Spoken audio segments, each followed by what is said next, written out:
The words on my phone blurred as I stood at the podium, the microphone catching the slight tremor in my voice. I had worked years for this moment, returning to school in my 40s, juggling classes, late nights studying a household and children. This was supposed to be my triumph, the proof that I hadn't given up on myself. But then the vibration in my hand pulled me out of my rhythm. A text. I should have ignored it, but something in me glanced down just for a second. "We're done. Don't bother coming home." It felt like the ground beneath me cracked open. The hall blurred the faces of my professors, my classmates, my children in the front row, all swimming in and out of focus. My husband of 20 years had chosen this moment, the pinnacle of my achievement, to discard me with two words, "We're done." I could hear whispers ripple through the audience, not because they knew what had happened, but because they could see the color drain from my face. My daughter mouthed, "Are you okay?" My son shifted in his seat. I swallowed, forced a smile, and continued my speech. But inside, something fierce was waking. He thought he had broken me in front of everyone. He thought wrong. Because I wasn't just going to finish my degree, I was going to finish him. My name is Caroline Bennett, and until that day I thought I had built a life worth respecting. I was 43 years old when I walked across that stage, my cap tight on my head, the weight of my robe making me feel both heavy and powerful.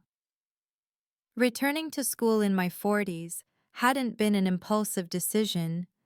It had been a promise I made to myself years ago in the quiet corners of my mind, when the house fell silent after my kids went to bed, and I was left with my own unfulfilled dreams. I had always been the dependable one, the wife who stood beside her husband through layoffs, promotions, and his constant self-reinventions. The mother who juggled carpools, bake sales, PTA meetings, and every scraped knee or broken heart. My career, I had given it up early, believing him when he said, "We'll be better off if you focus on the kids. Once they're older, you can do whatever you want." Except when the kids grew older, when they no longer needed me every second, whatever you want was suddenly inconvenient. There was always a reason: money, his career, the house, his stress, that made my dreams feel selfish. So I put them away until I couldn't anymore. I enrolled in night classes at the community college, starting small. At first he laughed. "You're really going to sit in a classroom with 20-year-olds? What's the point, Caroline?" I smiled and told him it was for me. Inside, I felt that flicker of resistance I hadn't let myself feel in years. Balancing it all was brutal.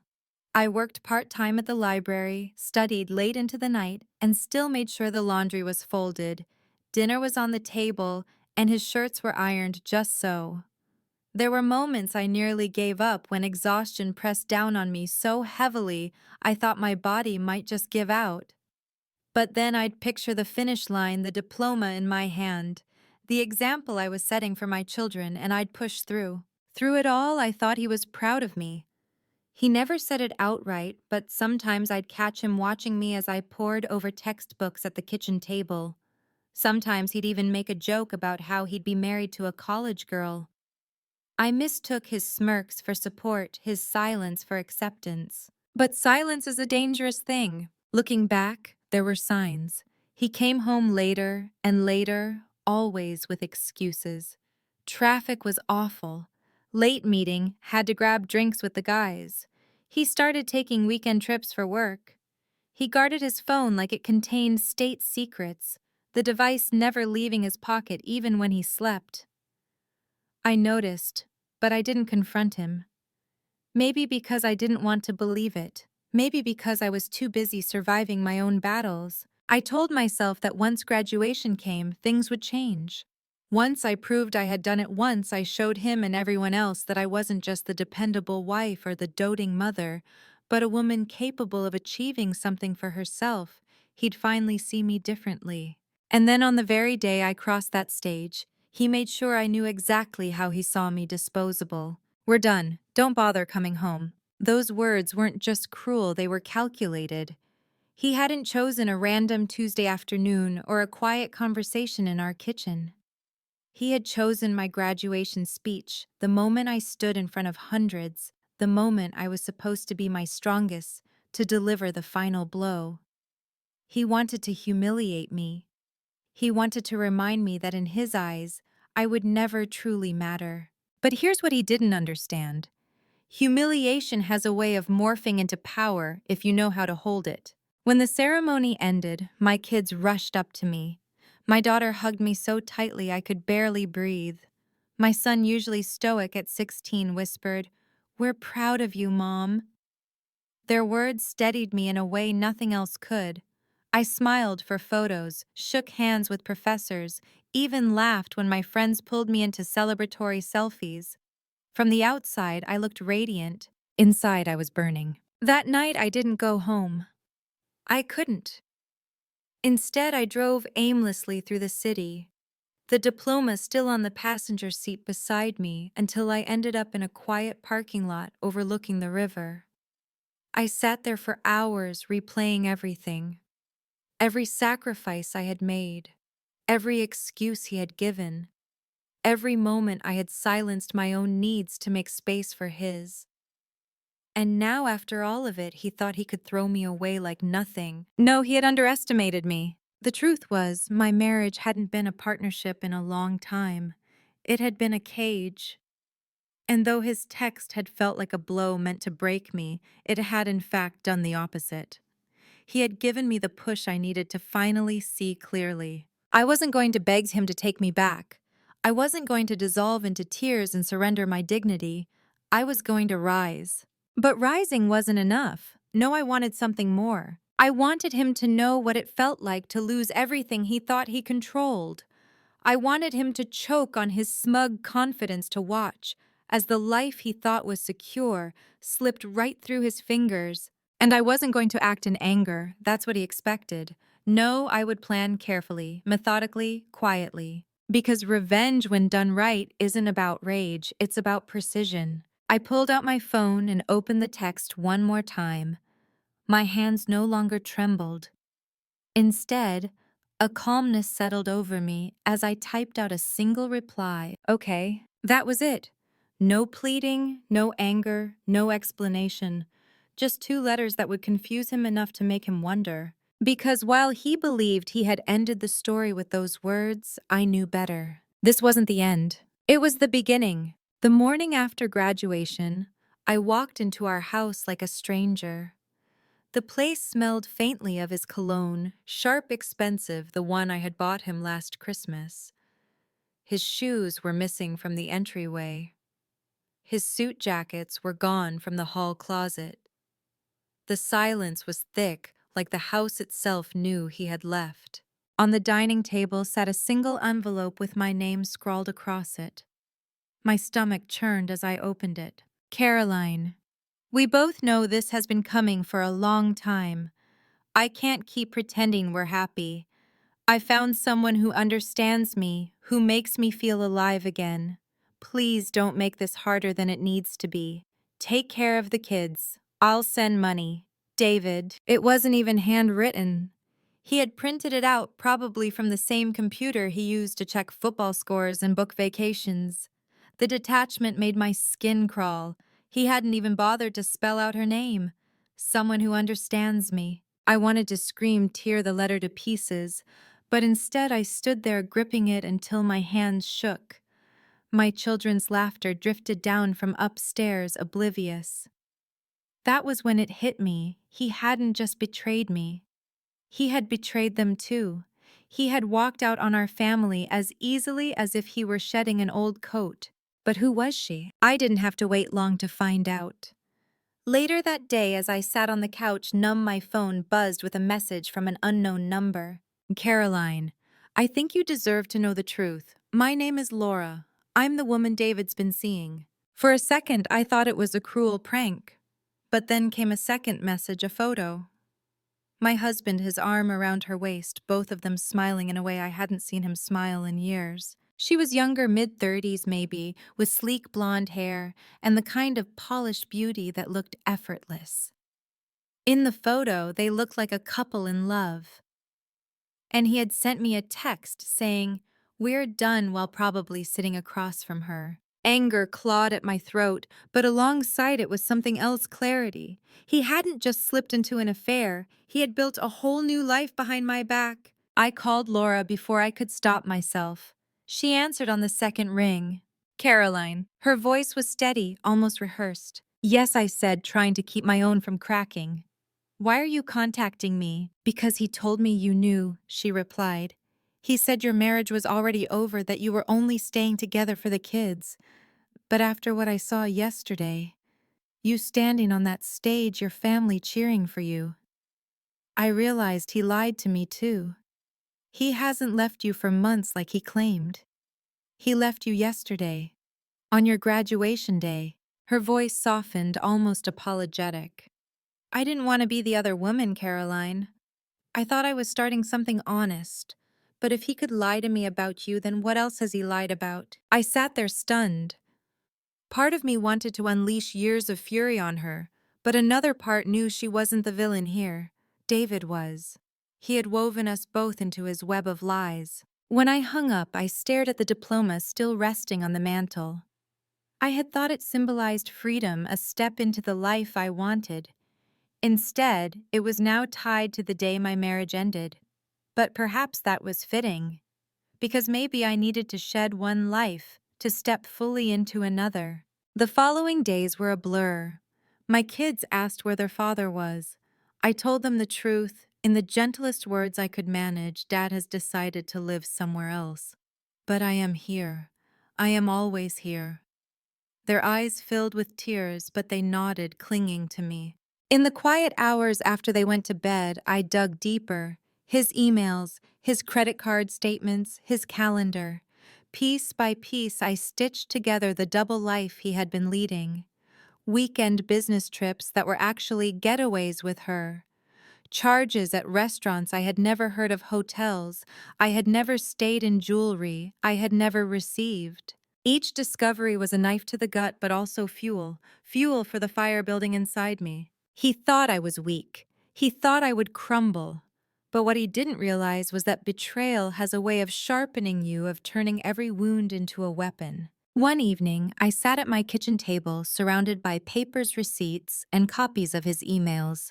My best friend Maya leaned over my shoulder, her eyes widening at the evidence. Caroline, this is huge, she said. You could ruin him with this. I don't just want to ruin him, I said quietly. I want him to feel what I felt. Blindsided. Exposed. Stripped of everything he thought was secure. She hesitated. That sounds like revenge. It is, I admitted. But it's also justice. I looked at the photo Laura had sent me again. Him smiling, confident, certain he could live two lives without consequence. He had humiliated me in the most public moment of my life. He had chosen cruelty over honesty. Now it was my turn. Because if he thought he had written the last chapter of our story, he was about to learn just how wrong he was. Revenge is not born from rage alone. Rage is loud, impulsive, reckless.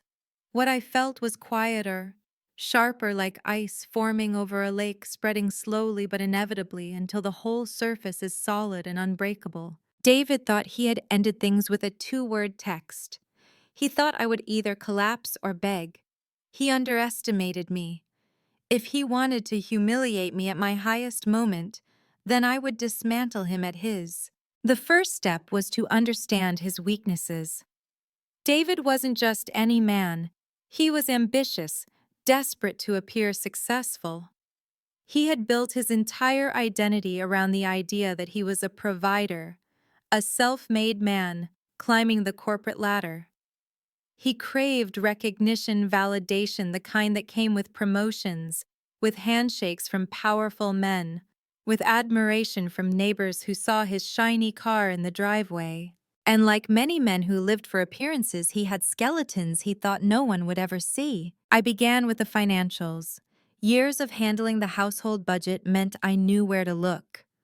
His credit cards told stories he never intended to share, weekends at luxury hotels, dinners in restaurants I had never been invited to, gifts purchased in cash. Some charges were obvious, others buried in obscure company names meant to mask the expense. but I documented them all. Then came his emails. He wasn't careful, arrogant men rarely are. He had forwarded travel confirmations to his work account messages to Laura hidden under vague subject lines. Once I had them, I saved everything onto a hard drive. Evidence neat and undeniable. But I wasn't interested in just proving the affair. I wanted something bigger, something that would shatter the image he projected to the world. That's when I thought of his job. David worked in sales for a major firm, a place that prided itself on integrity and public image. He often boasted about how the company wouldn't tolerate dishonesty. The irony wasn't lost on me. Buried in his records, I noticed reimbursements from the company expenses he had claimed as business-related, but that were in reality personal trips with Laura. A dinner in Chicago, a weekend in Denver, a flight to Miami, all listed under client meetings. Fraud, the word alone made my pulse quicken. He hadn't just betrayed me, he had betrayed his company. And in his line of work, that wasn't just immoral, it was fireable, potentially criminal. The plan began to crystallize. I confided in Maya one night over wine, spreading the documents across her kitchen island. "This is enough to ruin him," I said, pointing to the fraudulent claims. Her eyes widened. "Caroline, this could end his career." "Exactly," I said calmly. "He ended my marriage with a text during my graduation speech. He wanted to erase me at my highest point. Now I'll erase him at his." She studied me for a long moment, then nodded. "Then let's do this right." Together we crafted the steps. Step 1.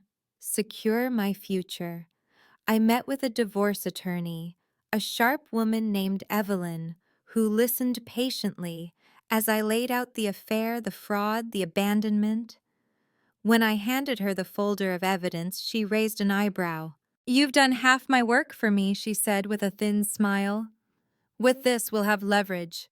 He won't be able to play games with alimony, child support, or assets. He'll fold." Step 2. Prepare the public reveal.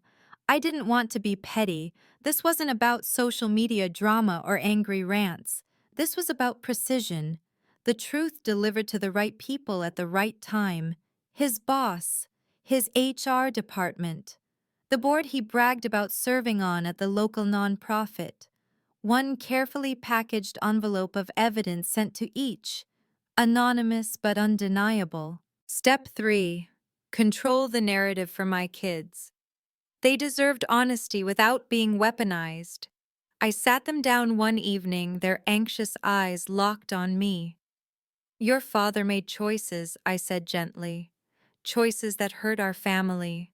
But you need to know none of it is your fault. And I will always fight for you." They cried, we hugged, and in that moment I promised myself my revenge would never come at their expense. It wasn't about tearing down their father in their eyes. It was about holding him accountable in the world he valued most. Step 4. Wait. Timing was everything. David was weeks away from a major presentation at work, the kind that could secure him a promotion he'd been chasing for years. He was cocky, certain it was his. I would let him prepare, let him stand tall in front of his peers before pulling the rug from beneath his feet. The waiting was the hardest part. Every day I saw his arrogance play out on social media, photos of him and Laura at restaurants, captions about new beginnings, and finally living authentically. Authentic, I nearly laughed every time I read it. But instead of lashing out, I bided my time sharpening my blade. When the day came, I acted quietly. The envelopes went out by courier, one to his boss, one to HR, one to the nonprofit board, one to Laura herself. Inside, copies of the fraudulent expense reports, the emails, the photos. Proof of his lies. By noon, the storm hit. Maya called me first. "It's all over town," she said, her voice buzzing with excitement. "They pulled him out of the meeting. HR, the CFO, everyone saw the files. People are saying he might lose his job by the end of the week." I pictured him in that glass-walled conference room, standing at the head of the table, only to be summoned out mid-presentation. The smugness wiped clean from his face, the whispers spreading among his colleagues. the humiliation blooming exactly where he least expected it. Later that night, Laura called me again. Her voice was sharp this time, not apologetic. You didn't have to drag me into this. You dragged yourself into this the moment you believed his lies, I said coolly. There was silence, then a click. I didn't care. She was collateral damage, a willing accomplice who had thought she was special. Now she knew the truth. That evening, as I tucked my kids into bed, I felt something I hadn't in months: peace. Not because the plan was complete, but because I was no longer the woman he thought I was. I wasn't fragile, I wasn't disposable, I was in control. But the story wasn't finished, because the day after his world began to collapse, I received a knock on the door. When I opened it, David stood there, his face pale, his eyes frantic. "Caroline," he said, his voice trembling, "we need to talk." He looked nothing like the man who had swaggered out of our lives with a text message. His hair was unkempt, his suit wrinkled, his eyes bloodshot. The mighty David Bennett, who once strutted into every room like he owned it now, stood trembling on my doorstep. For a moment, I simply stared at him. Part of me wanted to slam the door to deny him even the satisfaction of speaking to me. But another part wanted him to see the woman he had underestimated, to see that I was no longer the wife who bent herself to fit his moods. "What do you want?" I asked flatly. He swallowed hard, his Adam's apple bobbing. "Caroline, please. They've suspended me at work. There's an investigation. They think I falsified expenses." "They don't think I corrected my voice sharp. They know." His eyes darted to mine, searching, and I knew the moment he realized I was the one who had exposed him. "It was you," he whispered. "Yes," I said, unflinching. "It was me." For a long moment, he just stood there, his chest heaving. Then his tone shifted, softening into something pitiful. "Caroline, we've got kids. You can't do this to me. You can't take away everything I've worked for." That was when I felt it, not rage, not triumph, but strength. The kind of strength that comes from finally standing on your own feet after being kept down for years. "You did this to yourself," I said evenly. "You lied. You cheated. You walked out. All I did was shine a light on it."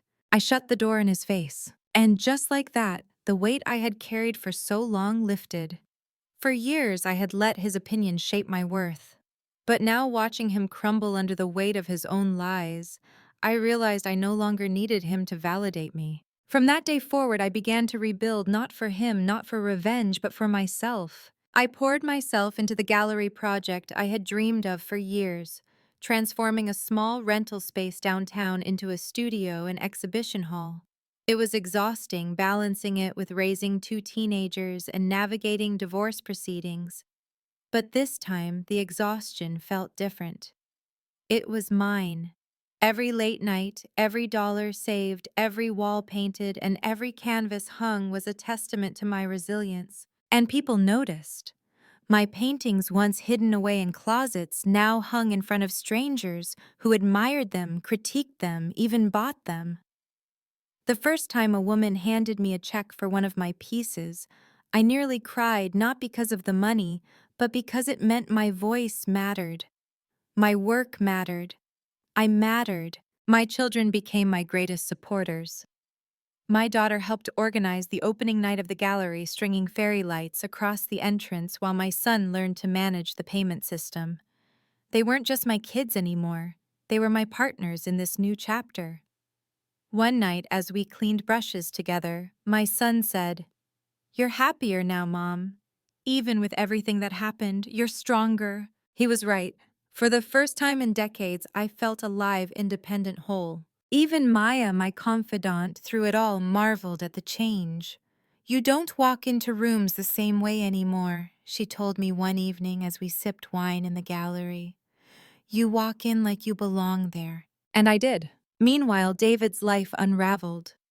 Word spread quickly in our community about the affair, the fraud, the investigation. Neighbors who once envied his confidence now whispered about his downfall. He lost his job. The nonprofit board quietly removed his name from their letterhead. Even Laura, the woman he had left me for, disappeared from his side once his money and status evaporated. For the first time, he was forced to live in the shadow he had always feared irrelevant, exposed small. But here's the twist: I didn't need his downfall to feel victorious anymore. His destruction was just noise in the background. My real victory was in reclaiming the parts of myself he had tried to erase: the artist, the mother, the woman who refused to stay invisible. I stopped checking his social media, stopped caring about what he was doing, who he was with, or how far he had fallen. My life was no longer defined by his choices, it was defined by mine. One afternoon, months after it all began, I stood in my gallery as sunlight streamed through the windows, casting golden light across the canvases. A couple admired a piece I had painted during my darkest nights, an explosion of colors bold and unapologetic. They whispered to each other, then turned to me. How much, they asked. I told them the price, my voice steady, proud. When they nodded and handed me a check, I felt something shift inside me, not just relief, not just pride, but freedom. Because that was the moment I realized my revenge was complete, not in his ruin, but in my rise. And yet, just when I thought the story had reached its end, something unexpected happened. A letter arrived in the mail, handwritten, no return address. Inside were only a few words. Caroline, there's something you don't know about David. Something bigger than the affair. Call me. The number scrawled beneath sent a shiver through me, because as much as I wanted to believe I had uncovered every secret, every lie, it seemed the final twist was still waiting. The letter sat on my kitchen table for hours, its folded edges taunting me like a riddle I wasn't sure I wanted to solve. By then, I thought I had already dragged every secret of David's into the light. What could possibly be bigger than abandoning his family, committing fraud at work, and parading an affair? And yet my gut told me this was different. That night after the kids went to bed, I dialed the number. My heart pounded as the phone rang. Hello, a woman's voice answered. This is Caroline Bennett, I said cautiously. I received a letter from you. There was a pause. Then the woman exhaled shakily. I wasn't sure if you'd call. My name is Dana. I used to work with David. The way she said his name sent a cold shiver through me. What do you mean, used to? I asked. I left the company 2 years ago, she said. I couldn't stay after what happened. My pulse quickened. What happened? She hesitated, then said quietly. David wasn't just falsifying expenses, he was embezzling large amounts from the company. He used client accounts as a cover, moving money through them, skimming pieces for himself. At first, I thought it was just sloppiness, but then I found the patterns. I confronted him. Do you know what he told me? My mouth went dry. What? That no one would believe me. That he had friends in high places, and if I tried to expose him, he'd destroy my career. Her voice cracked. So I left. But I couldn't stop thinking about the families of those clients, the money he stole, the lies he kept telling. When I heard about the investigation at his job, I thought, maybe now someone will finally listen. I gripped the phone so tightly, my knuckles turned white. Fraud was one thing, but embezzlement. That wasn't just a scandal. That was prison time. Why come to me? I asked. Because you're the only one who can bury him, she said simply. You already have evidence. You already know what he's capable of. If you bring this to the authorities, they'll have no choice but to act. When I hung up, I sat in silence, the weight of her words pressing down on me. My plan had been about humiliation, justice, balance. But this was something else. This was the kind of truth that could end him completely. For a moment, I wrestled with it. Did I really want to go that far? Did I want the father of my children behind bars? Did I want to drag them through another storm? But then I remembered the text. We're done. The envelope on the dining table. The lies. The years of manipulation, of condescension, of being made to feel small. And I realized he had already dragged us through the storm. He had chosen it when he built his life on deceit. I wasn't creating the consequences, I was simply delivering them. The next day, I met with Evelyn, my attorney, and handed her everything: the files I had collected, the notes from Dana, the evidence of the fraudulent expenses that now looked like the tip of an iceberg. She skimmed through them, her sharp eyes narrowing. This isn't just leverage for divorce anymore, she said. This is criminal. If we forward this to the authorities, David won't just lose his job, he'll lose his freedom. I swallowed hard. Do it. She nodded once firmly. Weeks later, the storm finally broke. Federal investigators knocked on David's door. My children were at school when it happened, and for that I was grateful. By evening, the news had spread David Bennett, once the golden boy of his company, was under investigation for embezzlement. His face appeared on local headlines, his name now synonymous with disgrace. When the kids came home, I told them the truth, not the sordid details, but enough for them to understand. Your father made choices, I said gently, and now he has to face the consequences of those choices. But that doesn't change how much he loves you. It wasn't easy. They cried, they asked questions I couldn't answer, but I held them through it all. Because this time I was strong enough to carry us. Months passed. The gallery flourished, my art selling better than I ever imagined. I built something beautiful out of the ashes, a life that was mine alone. My children grew stronger too, wiser, more resilient, learning that even when foundations crumble, you can build again. And David? He was convicted. The man who had once prided himself on reputation, power, and control now sat behind bars, stripped of everything he valued. The irony was not lost on me. He had texted me. We're done, as though he were the one writing the ending. But the ending had never been his to write. It was mine. The last time I saw him was during the final custody hearing. He looked smaller, his suit ill-fitting, his hands trembling. He glanced at me across the courtroom, his eyes full of something I had never seen before, regret. But I didn't flinch, because in the end my revenge wasn't in watching him fall. It was in knowing I had risen. I had turned betrayal into strength, lies into truth, humiliation into power. And as I walked out of that courtroom, my children's hands in mine, I finally understood sometimes the sweetest revenge is not in destroying the man who broke you, but in proving he never had the power to break you at all.